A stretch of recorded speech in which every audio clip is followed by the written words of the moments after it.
नमस्कार, मैं राजेंद्र सिंह भैंसोड़ा राजू और मेरे फेसबुक पेज पर आपका स्वागत है। आज हमारे इस पॉडकास्ट में हमारे साथ में सामाजिक कार्यकर्ता श्री पीएन सिंह रावत जी हैं। पीएन सिंह रावत जी, पहले तो आपका स्वागत है मेरे नमस्कार। फेसबुक पेज नमस्कार, में। आप सभी को भी नमस्कार। और आज बात करेंगे जो प्राकृतिक आपदाएं आ रही हैं उत्तराखंड में, इसको लेकर और राज्य आंदोलन को लेकर। पहले तो ये धराली में जो ये आपदा आई है, इसका जिम्मेदार कौन है? सरकार विनाश कर रही है या विकास कर रही है, रावत जी? मैं प्रथम दृष्टया में जो है इस विनाश लीला को, विकास की जो होड़ चल रही है पर्यटन हेतु, उस को मैं उत्तरदायित्व तो मानता हूँ। जैसी होड़ चल रही है विकास की और केवल पर्यटन लाभ के लिए, तो मैं सोचता हूँ कि दैवीय आपदा, खैर ग्लोबल वार्मिंग भी है ही, है ना, जलवायु परिवर्तन का कारण भी है। जलवायु परिवर्तन के कारण के साथ साथ विकास की जो होड़ लगी हुई है, जो खनन हो रहे हैं मशीनों द्वारा और क्या कहते हैं विदेशी उपकरणों द्वारा, उस खनन से जो है पर्वत श्रृंखलाएँ हिल रही हैं। तो पर्यावरण की दृष्टि से तो वो गलत है ही। जिस प्रकार पहले ब्रिटिश पीरियड में ब्रिटिश कभी मशीनों का प्रयोग नहीं करते थे, उन्होंने कई पगडंडियाँ बनाई तो मैन पावर से बनाई हैं। मतलब वहाँ लेबर लगते थे और लेबर खोदते थे, तो उसमें पहाड़ पर्वत श्रृंखलाएँ जो हैं हिलती नहीं थी। पर्वत श्रृंखलाओं में कोई व्यवधान नहीं होता था और न ही वहाँ वृक्षों की क्षति होती थी, वृक्षों की क्षति भी नहीं होती थी। तो मैं ये समझता हूँ कि कुछ उत्तरदायित्व विकास का भी है, कुछ उत्तरदायित्व जो है आपका, जो ये ग्लोबल वार्मिंग हो रही है, मैं आपसे जलवायु ये परिवर्तन। पूछना चाहता हूँ कि सरकार विनाश कर रही है या विकास कर रही है? नहीं, खैर ये तो जिस प्रकार से विकास सरकार कर रही है, वो विदेशी मशीनों का जो है जो प्रयोग करना और पर्वतीय क्षेत्रों को, पर्वत श्रृंखलाओं को हिलाना। अगर एक सपोज दैट आप क्या कहते हैं, एक मिट्टी का ढेला बनाइए, उस मिट्टी के ढेले में आप जो हैं किसी मशीन को चलाइए, तो वो मिट्टी का ढेला, जो बड़ा ढेला एक बनाकर देखिए, उसमें अगर आप मशीन चलाएंगे तो वो ढेला जो है गिरने की कोशिश करेगा, क्योंकि पर्वत श्रृंखलाएँ भी इसी तरह से हैं, ढेले मिट्टी और पत्थरों का ही तो ढेले हैं सब। जी जी। सन तो पर्वत, 2014 से लेके हाँ 2025 तक के 18,464 से ज़्यादा आपदाएं आ चुकी हैं हाँ उत्तराखंड में। हाँ। इन नहीं, आपदाओं का जिम्मेदार कौन है? इसकी शुरुआत मैं करूँगा उत्तराखंड राज्य आंदोलन से। जी सॉरी, क्षमा करिए। सर्वप्रथम क्या था कि लोग पलायन करते थे, लोग प्लेन्स में जाते थे या विदेशों में जाते थे, जहाँ भी जाते थे, तो अपना परिचय यूपी वाला या उत्तर प्रदेश का ही दिया करते थे। और फिर उत्तर प्रदेश में ये मामला आता था कि किस क्षेत्र से हैं। अब उत्तर प्रदेश इतना लंबा चौड़ा, तो उस समय कुछ लोग तो चेहरा देखकर कह देते थे नेपाली है, गोरखा है। तो उत्तराखंड की कोई पहचान नहीं थी, उत्तराखंड के लोगों की कोई पहचान नहीं थी। मैंने भी स्वयं इस बात को महसूस किया। और सर्वप्रथम मैंने जो है 1974 में श्री जगदीश कापड़ी, मुंबई के रहने वाले हैं, उनके माध्यम से क्या कहते हैं, मैंने आंदोलन राज्य आंदोलन की शुरुआत की थी। तो उस समय लोगों का रुझान कुछ ऐसा नहीं था, लोग हंसते थे, लोग कहते थे ये क्या बेवकूफ़ी है, क्या वो है, उत्तराखंड राज्य की बात कर रहे हो, है ना, और कौन बनाएगा। मतलब एक निराशाजनक प्रत्युत्तर जनता में मिलता था। तो हम लोगों को समझाते थे, तो लोग इस बात को समझते नहीं थे। धीरे धीरे ये आंदोलन और बढ़ने लगा।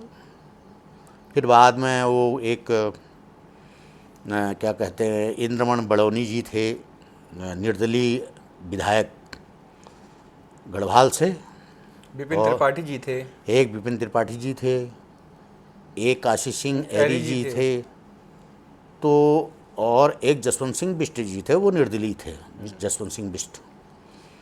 तो बद्रीदत्त पांडे जी के नेतृत्व में, जो एक बद्रीदत्त पांडे हुआ करते थे, राज्यपाल भी रहे हैं, जी बीडी पांडे, जी और क्या कहते हैं कुमाऊं यूनिवर्सिटी के चांसलर भी रहे हैं। जी तो उन्होंने उनके मतलब गाइडलाइन में, उनके नेतृत्व में एक उत्तराखंड राज्य आंदोलन को एक बृहत रूप देने की कोशिश की गई। जी उसमें ये हुआ कि जितने भी जो पलायन कर गए थे लोग, जो मैदानी क्षेत्रों में रह रहे हैं, हर शहरों में, दिल्ली में, लखनऊ में, मुंबई में, बरेली में, मतलब कई जगहों पर, देश के कई जगहों पर, यहाँ तक कि मद्रास में भी लोगों की आवाज़ें उठने लगी।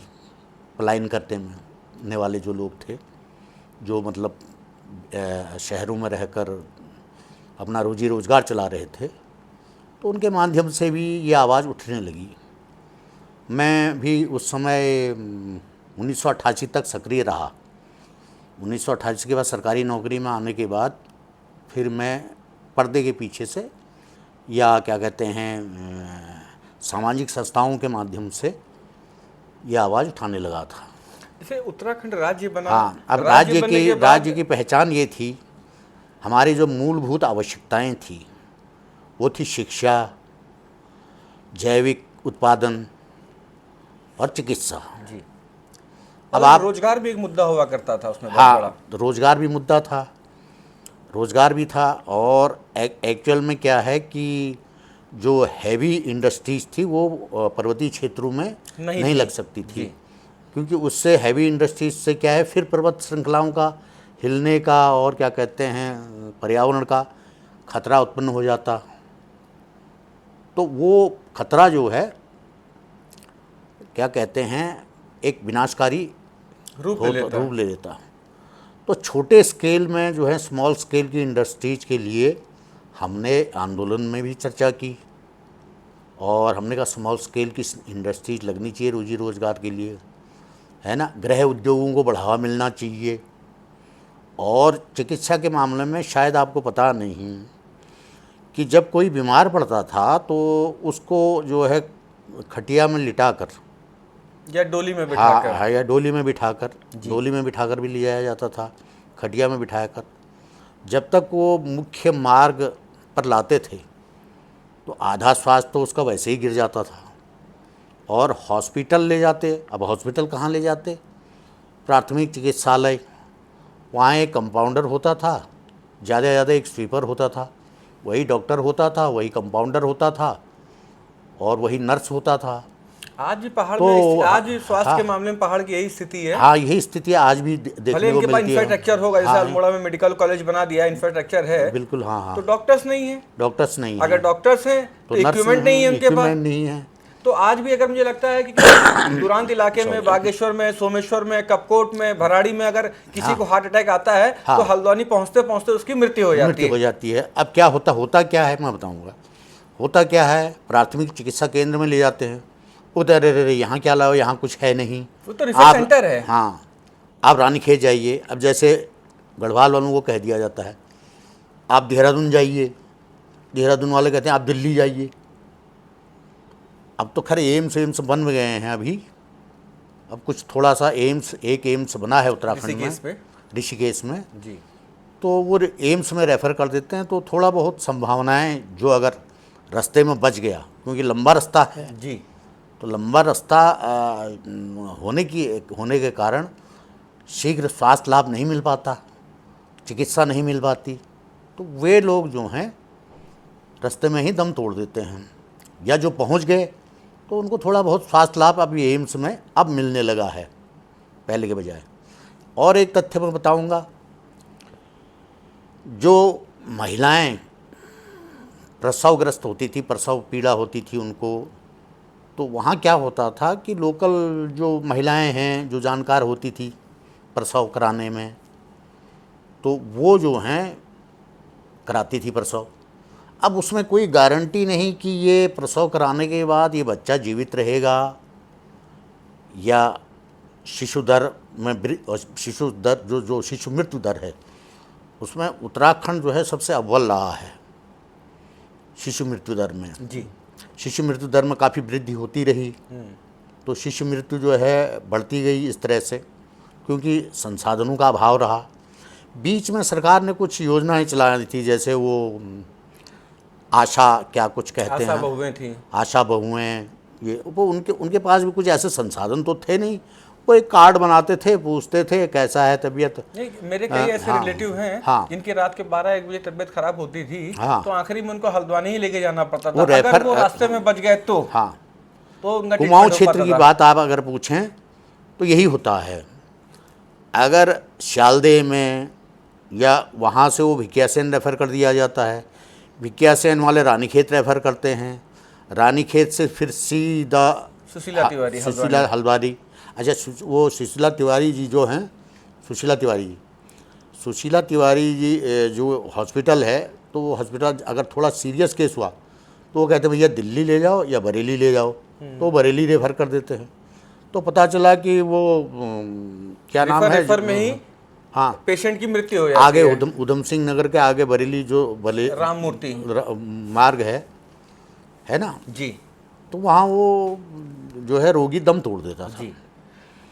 तो आज भी स्थितियाँ पूछना चाहूँगा कि एक समय जब था उत्तराखंड राज्य में, मेरी बात पूरी नहीं हुई। जी, मैं आपकी बात काटता हूँ थोड़ा से। और लोग कहते थे आज दो, अभी दो, उत्तराखंड राज्य दो। पहाड़ की राजधानी पहाड़ में होनी चाहिए। तो पहाड़ की राजधानी देहरादून में हो गई। भाई अभी भी लोग राजधानी के लिए लड़ाई लड़ रहे हैं। राजधानी के लिए लड़ाई गैरसैंण राजधानी होनी चाहिए। विधानसभा भी वहाँ पे बन गई है। विधानसभा विकास भी काफी हुआ है, समथिंग 8,000 करोड़ रुपए का जी मुझे लगता है कि सरकार ने वहाँ पे इन्वेस्ट किया है। फिर भी मतलब गैरसैंण पूर्ण रूप से राजधानी नहीं बन पाई। अच्छा, उत्तराखंड अलग होने से उत्तराखंडियों का कुछ भला हुआ है कि उत्तराखंड के नेताओं का भला हुआ है? देखिए, इसमें मैंने देखा है, मैं जब भी उत्तराखंड जाता हूँ और मेरे को वो आंदोलन की याद आती है, तो जो जहाँ थे, जो लोग जो आंदोलनकारी थे या आंदोलन का समर्थन कर रहे थे, वो बेचारे जो जहाँ थे वहीं हैं। एक चाय वाला था और वो पकौड़ी क्या कहते हैं, रायता, इस तरह का पैसेंजरों के लिए जो बसें आती थी, आलू के गुटके जी, ये जो बनाते थे वो आज भी वही बना रहे हैं। जिन्हें हमने भीख मांगते देखा था वो आज बड़े बड़े नेता हैं, उनके पेट्रोल पंप हैं, उनका बाप जड़ी बूटी का धंधा करता था, जड़ी बूटी ख़रीदता था, फिर वो रॉ मटेरियल जो है वो बाहर बेचता था। वो आज ऐसे लोग जो हैं बड़े नेता बने हुए हैं। उनके क्या कहते हैं, वो हैं थ्रेसर बोलते हैं, क्या बोलते हैं उसको, हाँ थ्रेसर हैं, उनके पेट्रोल पंप हैं। तो विकास तो उन्हीं लोगों का हुआ। एक मैं आपकी बात काटना चाहूँगा। और एक उत्तराखंड में कुमाऊं में एक जगह है कपकोट भराड़ी शामी करके ना, जी, तो वहाँ खड़िया होती है, खड़िया मिट्टी होती है। तो पूरा बागेश्वर जिले में मतलब ऐसा अंधकार मचा दिया कि पूरे पहाड़ खोद दिए गए हैं, लोगों के घरों में दरार आ गई है। कि सरकार इनको अनुमति क्यों देती है, इन खनन माफियाओं को? ये सब खनन माफिया हैं। वहाँ के लोकल के जो लोग हैं, ये उन्होंने बड़ा आंदोलन किया, उनकी आवाज को दबा दी जाती है, दबा दिया गया। वो मैंने भी सुना और मैंने उस क्षेत्र को देखा भी जी। उस क्षेत्र की जब दुर्दशा देखा तो मेरी आंखों में आंसू आ गए थे, क्योंकि जिस प्रकार से जैसा हमने सोचा था उत्तराखंड राज्य बनेगा, उस प्रकार से नहीं बन रहा है। उत्तराखंड का दोहन हो रहा है, वही पुराना फंडा चला आ रहा है ब्रिटिश पीरियड का। ये दोहन कौन कर रहा है? ये दोहन कौन कर रहा है? सरकारें करती हैं। अब जो भी सरकार आती है वो करती है। अच्छा, सरकार और सरकारों को जो है उनको रेवेन्यू मिलता है। आज तक के उत्तराखंड में दोनों राष्ट्रीय पार्टी सत्ता में रही हैं जी, और उत्तर प्रदेश के अंदर क्षेत्रीय दल भी ताल ठोक के लड़ाई लड़ते हैं और अपनी सत्ता में आते हैं, चाहे वो बसपा हो चाहे वो सपा हो। क्या उत्तराखंड को भी क्षेत्रीय दलों की आवश्यकता है? क्या वो क्षेत्रीय दल उत्तराखंड और उत्तराखंड के लिए कुछ कर पाएंगे? इसको तो मैं इसकी संभावना तो मैं नहीं कर पाऊंगा। इसकी संभावना है, मगर जो आवश्यकताएं, मूलभूत आवश्यकताएं हैं वहाँ के क्षेत्रीय लोगों की, वो है चिकित्सा वो है शिक्षा और वो है मानव संसाधन और रोजगार। और रोजगार। अब सड़कें तो ला रही है सरकार, अब ला रही है। जिस समय आवश्यकता थी, जिस समय ट्रांसपोर्टेशन की आवश्यकता थी, रॉ मटेरियल ले जाने की आवश्यकता थी, उस समय घोड़ों में, खच्चरों में, सर में ढोकर ले जाते थे। जी। साग सब्जी जो भी उस समय जैविक उत्पादन होता था, अब तो नहीं होता, अब तो सब खत्म कर दिया। एक तो सरकार जो है वन विभाग की तरफ से पॉलिसी नहीं बना पाई सही ढंग से। हाँ। वहाँ के जो जंगली जानवर हैं, जैसे सुअर हो गए, सुअर हो गए, बंदर हो गए, इन पर नियंत्रण जो है वन विभाग नहीं पा पाया। और यहाँ तक कि अब तो जो है जो जंगली जानवर हैं, इन्होंने क्या किया, जो बाहर से शहरों में, जैसे शहर के नज़दीक में कोई जंगल अगर होते हैं जी तो वहाँ तेंदुए का खतरा होता है। जी, तो उस तेंदुओं को जो है बंद कर करके इन्होंने सारे तेंदुए उत्तराखंड में भेज दिए हैं। ऐसे ही बंदर भी हाँ, भेजे थे। वैसे ही बंदर भी भेज दिए थे। इधर तो रात मथुरा के से, समय में, ये वृंदावन रात के से। समय ट्रक आते थे और थोड़ा बहुत पुलिस वालों के साथ मिली भगत हो गई, कुछ वन विभाग वालों के साथ मिली भगत हो गई, तो उनको थोड़ा बहुत जो है देकर ये जो हैं वहाँ रात के समय में बंदरों को छोड़ देते थे। जो बड़े बड़े तेंदुओं को व्यवसाय छोड़ देते थे। होटल व्यवसायी हैं, हाँ, बड़े बड़े, हाँ। वो 15-15 मंजिल, अच्छा। 20-20 मंजिल, 10-10 मंजिल हाँ। के होटल बना रहे हैं, उनको हाँ, अनुमति कौन दे रहा है? अनुमति कौन दे रहा है? वो अच्छा, तो लोगों इस की पर जिंदगी के साथ खिलवाड़ कर रहे हैं। इस पर भी भू कानून की बात आई थी। भारतीय जनता पार्टी ने कुछ अच्छा काम किया था खंडूड़ी जी के समय में, जब खंडूड़ी जी मुख्यमंत्री थे। मैंने देखा खंडूड़ी जी को, खंडूड़ी जी के साथ काफिला नहीं चलता था। खंडूड़ी जी जो हैं आगे ड्राइवर सीट पे आगे, मैं वो चीड़ का जंगल जो है ना देहरादून में, चीड़ बाग जिसको कहते हैं, वहीं है मुख्यमंत्री आवास जी। तो मैं गया था एक बार चीड़ बाग, उनसे भी मिला था मैं। और क्या कहते हैं, पर्यावरण के संबंध में और ये जो क्या कहते हैं चिकित्सा के संबंध में बहुत सारे जो एजेंडे उत्तराखंड राज्य आंदोलन के थे, उस पर मैंने बहुत चर्चा की थी उनसे। तो फिर वो निकल गए थे अपने सचिवालय को, सेक्रेटरीट को निकल गए थे, लेकिन उनके साथ काफिला नहीं था, बहुत सिंपल रहते थे। खैर, उन्होंने एक भू कानून बनाया। भू कानून में ये था कि एक नाली, यानी 2160 स्क्वायर फुट आता है मेरे ख्याल से, जी, नाली बिल्कुल में। सही कह रहे हैं आप। एक नाली में कम से कम जमीन बाहरी व्यक्ति खरीद सकता है। जी।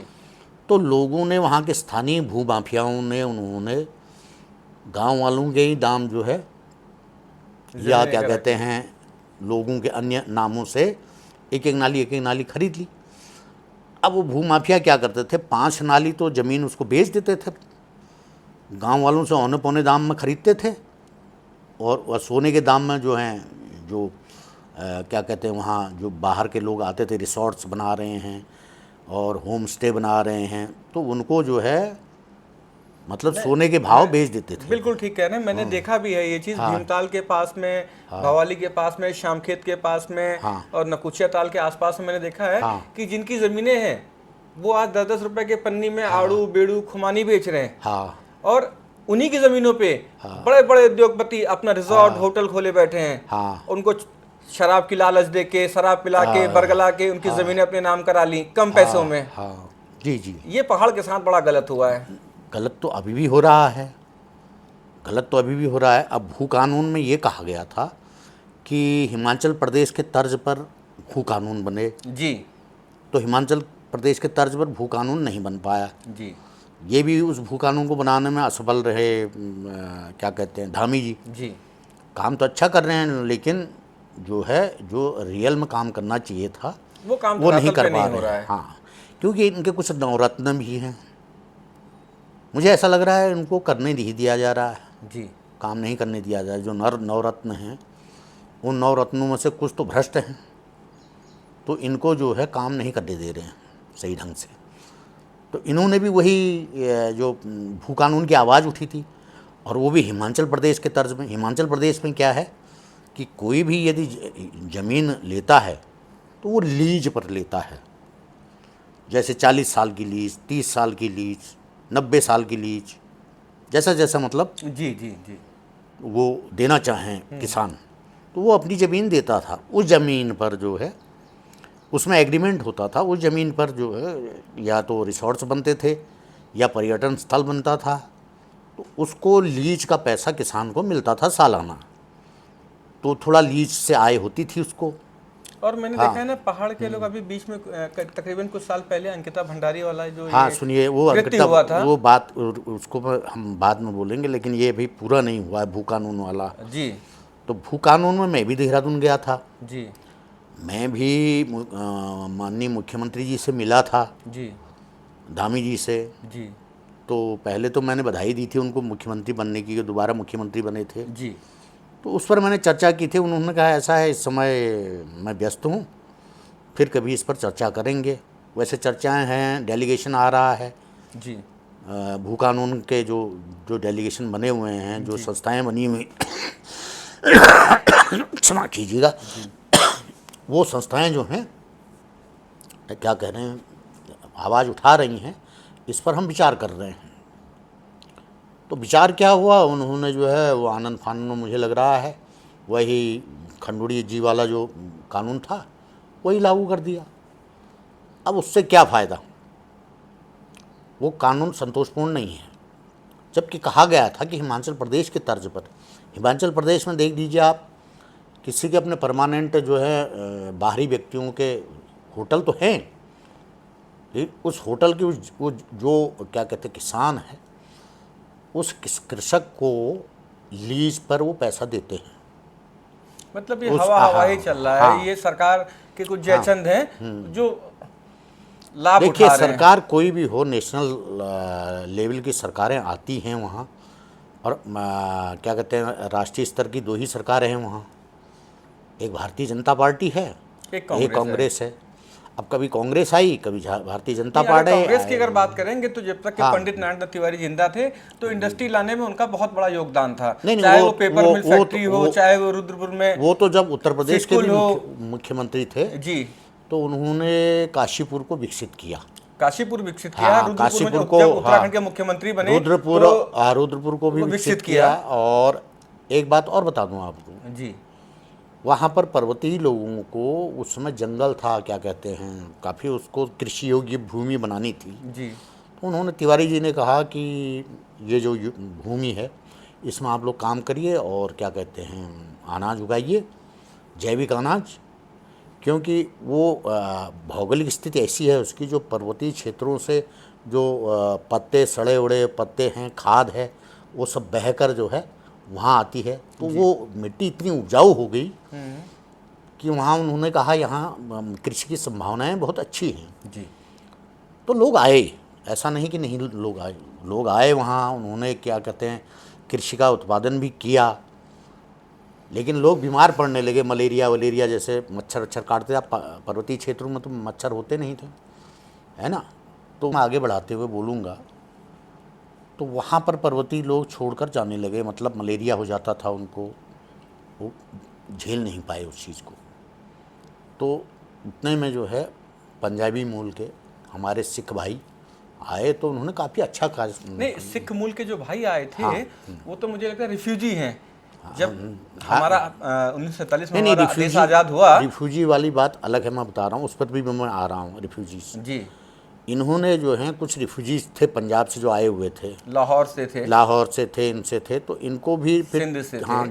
जब देखा कि ये पर्वतीय लोग जो हैं इसको कर नहीं पा रहे मैदानी क्षेत्रों में कार्य, तो कुछ लोगों ने अपनी ज़मीनें बेच दी इन्हीं लोगों को। जी और कुछ उन्होंने, मैंने सुना है, अब मुझे पता नहीं, कुछ लोगों का कहना है कि इन्होंने हमारी ज़मीन कब्जा ली, जी है ना, और कुछ लोगों को मारा पीटा गया, भगाया गया।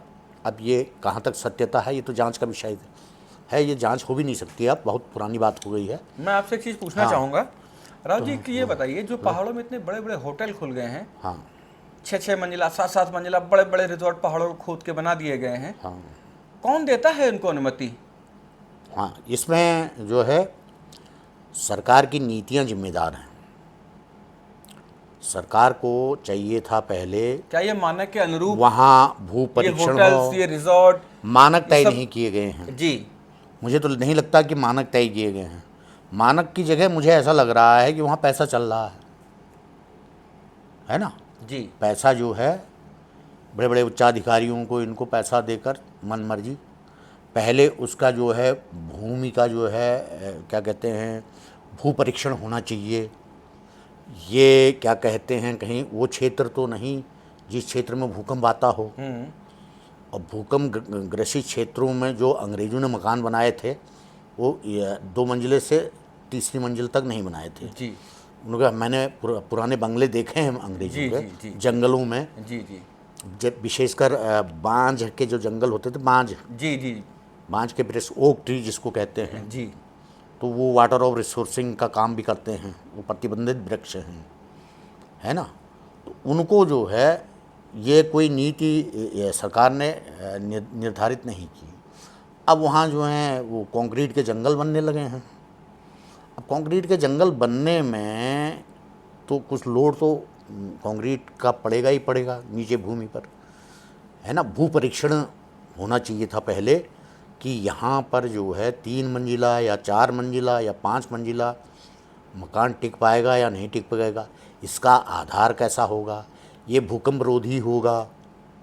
इस तरह की नीतियाँ नहीं बनाई गई। जैसे कि आजकल के समय में जो भी बिल्डर बिल्डिंग बनाता है 30 मंजिला 27 मंजिला, तो वो पहले भूमि का परीक्षण करवाता है। भूमि का परीक्षण करवाने के बाद उसका बेस बनाता है नीचे, भूकंप रोधी बेस जिसको कहते हैं। भूकंप आए बिल्डिंग हिले मगर बिल्डिंग लुढ़कने न पाए और नीचे ज़मीन से उखड़कर गिरने न पाए जी। तो वो भूकंप रोधी जो है आजकल इमारतें बन रही हैं जी। प्लेन्स की बात बता रहा हूँ। अब पर्वतीय क्षेत्रों में पर्वतीय सरकार ने क्या मानक रखे हैं उसमें मेरे समझ में कुछ नहीं आता और इस संबंध में मुझे कोई जानकारी नहीं है जी।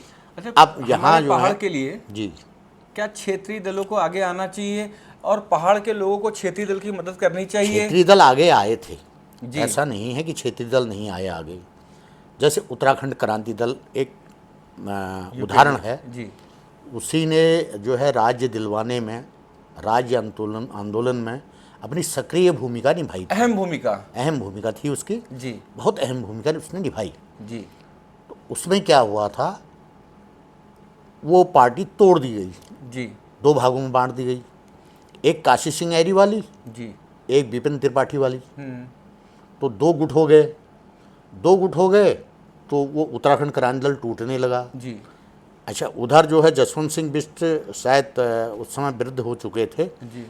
और इंद्रमणि बड़ौनी जी जी और भी कई जो अच्छे नेता थे, जी। विपिन त्रिपाठी जी। विपिन त्रिपाठी तो अभी भी हैं मेरे ख्याल से। नहीं, शायद उनकी मृत्यु हो चुकी है। उनकी जगह पे उनके बेटे हैं। अच्छा, उनका बेटा आया होगा। इनमें जो है एकता का अभाव रहा। जिस प्रकार इन्होंने उत्तराखंड राज्य आंदोलन प्राप्त करने के लिए जो एकता दिखाई थी वो एकता इनमें नहीं रही। इसका भरपूर लाभ जो है राष्ट्रीय जो राजनीतिक पार्टियां थी उन्होंने उठाया। मैं आपसे एक चीज़ पूछना चाहूँगा। हाँ। अंकिता भंडारी जी के बारे में, जिस बिटिया की अभी कुछ दिन वो पहले तो खैर हत्या कर दी गई। और कौन से वो वीआईपी थे, वो आज तक के नहीं पता चल पाया कौन से वो वीआईपी थे ऐसा है कि जिसके चक्कर में उस मासूम बिटिया की जान ले ली गई। हाँ, अब उसमें जो अखबारों में और इनमें जो बात आ रही है और जांच सही प्रकार से नहीं हो पाई।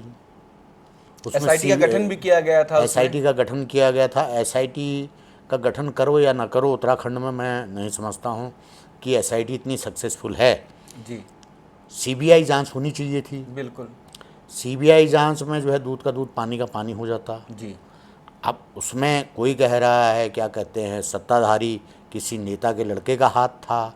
अब ये सब कहीं सुनी बातें सजा भी हो चुकी है, सजा भी हुई है शायद। मैं देख रहा था कुछ दिन पहले, मैंने कुछ वीडियोस देखे थे। सजा के बाद जो है जो राज्य मंत्री थे उत्तराखंड के, उनका सुपुत्र हंसते हुए जा रहा था वहां से। उसके लिए तो मजाक बना हुआ था। क्या ये किस हद तक इसमें उचित है? देखिए, मैं इसमें पर्वतीय जनता को ही उत्तरदायित्व मानूंगा जी, क्योंकि उनमें जागरूकता का अभाव आज भी है जी। एक समय जागरूकता राज्य आंदोलन में आई थी जी, तो उसका परिणाम ये हुआ। एक और चीज़ बताना मैं भूल गया, जैसे ही इनकी सरकारें आई तो इन्होंने सारे गांव में गरीब लोग थे, जो सब गरीब लोगों को बीपीएल कार्ड बनाने शुरू कर दिए। जी जी जी तो उनको फ्री में अनाज या जो भी है कम दाम में अनाज देना शुरू कर दिया। जी जो हमारे यहाँ जैविक अनाज पैदा होता था, जैविक दाल होती थी, जैविक हर चीज़ें जैविक होती थी, गोबर के खाद की। जी, जैसे भट्ट, हाँ, घौं, गहत, मांस, भट, मांस, सोयाबीन सोयाबीन और मंडुआ हो गया। मडवा हो गया, ये चीज़ें।